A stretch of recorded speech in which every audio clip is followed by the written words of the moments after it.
jenis nama dan keperluan.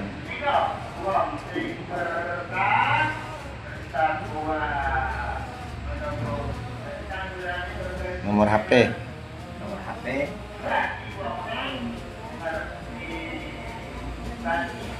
alat kelas,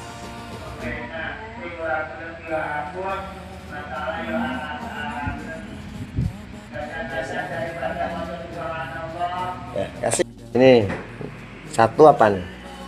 Pengetahuan umum apa nih? Tuh baca apa itu mas? Bisa bacanya? Pemahaman Pancasila dan Undang-Undang 45. Tulis lingkar. A sangat baik, B baik, salah satunya aja. Lingkar wae mas. Lingkar aja. Gak apa. Nomor 2 yang B apa itu?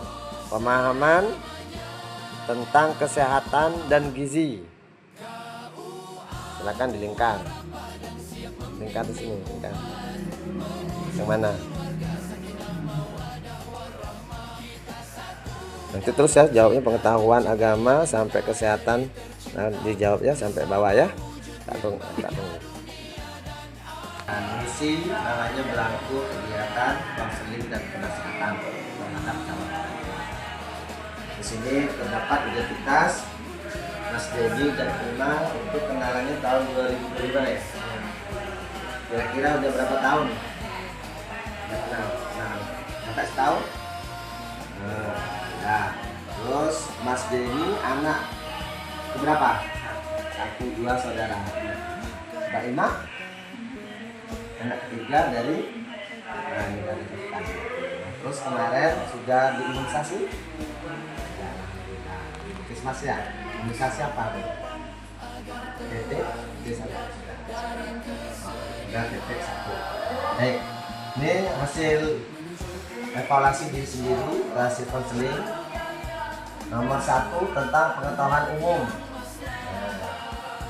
Mas Dewinya ngisi A sangat baik atau melingkari sangat baik. Calon istri ngisi sangat baik. Sekarang tentang Pancasila, apa Pancasila?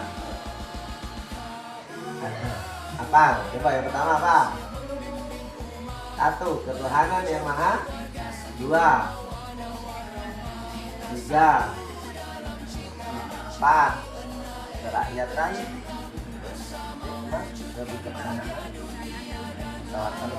5. Sosial bagi seluruh. Kalau tadi kalau udah hafal itu bagus nih jawabnya A. Terus pemahaman tentang kesehatan gizi, ya ini penting ini jawabannya A. Terus pemahaman tentang tanggung jawab suami istri, pemahaman tentang tanggung jawab terhadap anak, ini tadi semua. Pemahaman tentang undang-undang perkawinan, undang-undang nomor berapa? Undang-undang perkawinan, Undang-Undang nomor 1 tahun 74 dan direvisi Undang-Undang nomor 16 tahun 2019. Coba diulangi. Undang-Undang perkawinan nomor berapa? Tahun 74. Terus direvisi Undang-Undang nomor 16 tahun 19. Apa bedanya? Kalau 74 cewek umurnya cukup 16 tahun. Nah, dirubah tahun 2019 Undang-Undang nomor 16 wajib minimal umur 19 tahun. Kalau di bawah 19 tahun boleh nggak nikah? Boleh, tapi harus ngurus dispensasi nikah di bawah umur di pengadilan agama. Mbak Imanya umur berapa sekarang? Mbak Mas Denny umur berapa? Berarti tidak ada halangan kan, kemarin sudah daftar. Oke, sekarang pengetahuan agama, rukun iman. Nah, ada berapa Mas Denny rukun iman? Tadi udah dijawab tuh. Nah, hafal nggak? Nah, ada yang santri, Mbak Ima, hafal nggak rukun iman? Apa? Coba. 2, 3, 4.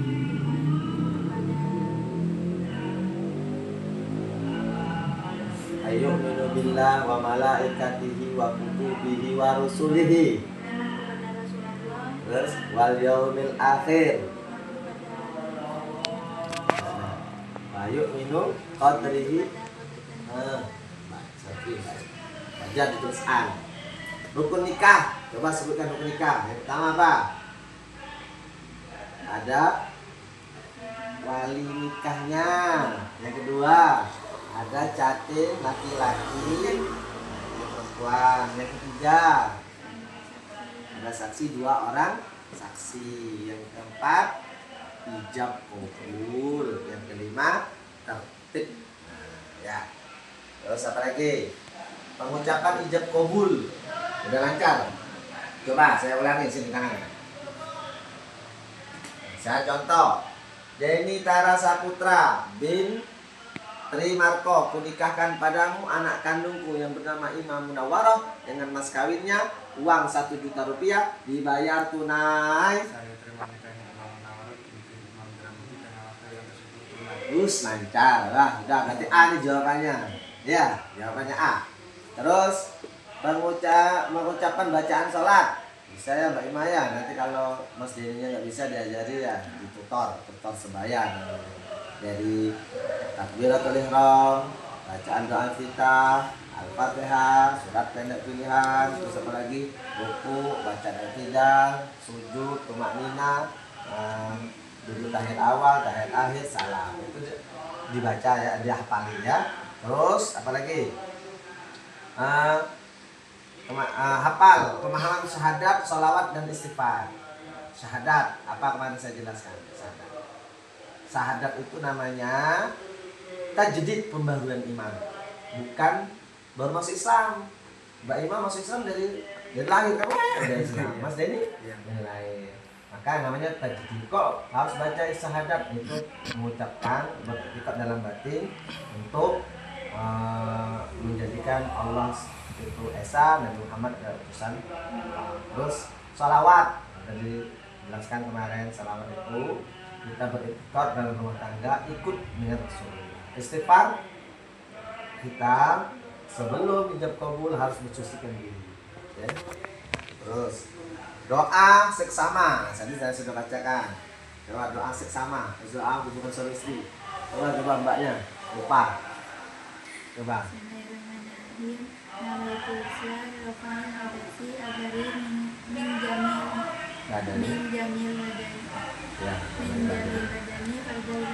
Itu apa itu? Niat mandi wajib, sudah hubungan suami istri harus mandi wajib. Nah, sekarang mau hubungannya, doanya. Belum. Ayo belajar, nanti buka di Google. Allahumma jannibis syaitan wajan ma razaqtana wajan nibis syayatin ma razaqtana. Apa itu? Ya Allah, jangan setan itu ikut menikmati. Allahumma jannibis syaitan. Ya Allah, setan itu jangan melek-melek aku, jauhkanlah dari aku ketika berhubungan sama istri.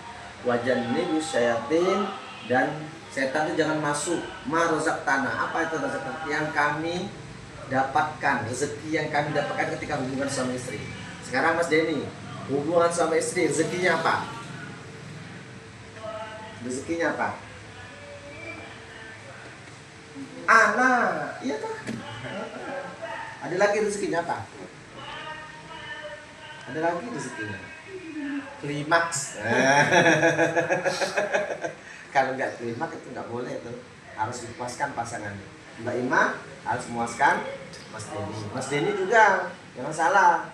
Nanti banyak merokok. Atau Mbak Ima belum puas, atau udah selesai. Nah itu harus digiatkan. Apa maksudnya diberikan kepada pasangan. Ya, udah. Terus nomor 3, kesadaran pengamalan agama Islam. Melaksanakan sholat 5 waktu.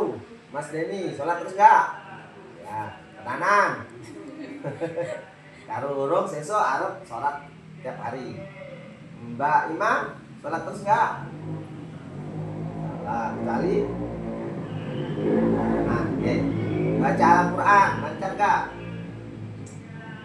Iyalah santri loh. Kalau nggak lancar lah laluan. Mas Denny, lancar nggak? Terus terang aja. Gak lancar. Ini gurunya. Al-ummu madrasatul ula. Ibu itu guru pertama bagi anak-anaknya. Sekarang guru pertama bagi suaminya sebelum punya anak. Ya, belajar Iqra 1, 2, 3, apa ya. Mbak Ima ya. Oke. Laksanakan ibadah puasa. Ini bentar lagi puasa nih. Ya, puasa ya. Oke, terus laksanakan sholat di masjid. Sholatnya di masjid terus enggak? Ya. Terus laksanakan zakat, infak, sedekah. Berarti bulan puasa ya, ada sedekah. Terus memiliki alat sholat. Ada nggak alat sholat? Itu peci dari mana? Minjam ya. Mbak, Ima ada itu tentu, Bapak ya. Terus memiliki kitab suci ada di rumah? Ada. Mas Denny? Ada nggak kitab suci? Nanti beli ya. Terus memiliki buku agama Islam. Nah, ini namanya konseling. Ini panjenengan nilai diri sendiri. Jadi tolong dipandui, diidentifikasi. Kalau belum nyampe, sangat baik, masih baik atau cukup atau kurang, diperbanyak belajarnya. Terima kasih ya. Nanti ada materi dari teman-teman. Kenapa bimbing ini wajib? Karena mengikuti peraturan PMA nomor 30 tahun 2024. Catin pria dan catin wanita wajib mengikuti bimbingan perkawinan. Itu terdapat di pasal 5 ayat 1. Berarti kalau wajib, kalau tidak datang kami tolak berkasnya, tidak kami cetak di pernikahan. Nah, apa yang disampaikan nanti oleh penyuluh nanti ketika bimbing, habis ini nggak ada lagi yang isinya, itu tentang perencanaan keluarga sakinah, terus tentang pengolahan keuangan, tentang manajemen konflik, tentang reproduksi, tentang mencetak generasi emas. Nah, ini dipahami oleh adik-adik yang ketika menghadapi rumah tangga sudah siap. Jadi saja dari kawan, kami ucapkan terima kasih sudah datang. Mudah-mudahan bermanfaat. Kira-kira jadi beban tidak mas datang sini? Nah, senang kan? Takutnya nanti jadi beban, tidak enggak kan? Apa? Terima kasih. Ini mudah-mudahan bermanfaat. Ini tutup. Assalamualaikum warahmatullahi wabarakatuh. Di dalam rumah tangga, dalam pembinaannya sudah barang tentu banyak mengalami permasalahan-permasalahan yang akan kita hadapi. Salah satu di antaranya yaitu mengenai hal ekonomi, ya, ekonomi. Di saat kita ekonomi ini agak seret, nah maka tidak menuntut kemungkinan akan timbul daripada permasalahan-permasalahan yang akan kita hadapi. Nah, dan permasalahan itu banyak sekali dalam rumah tangga.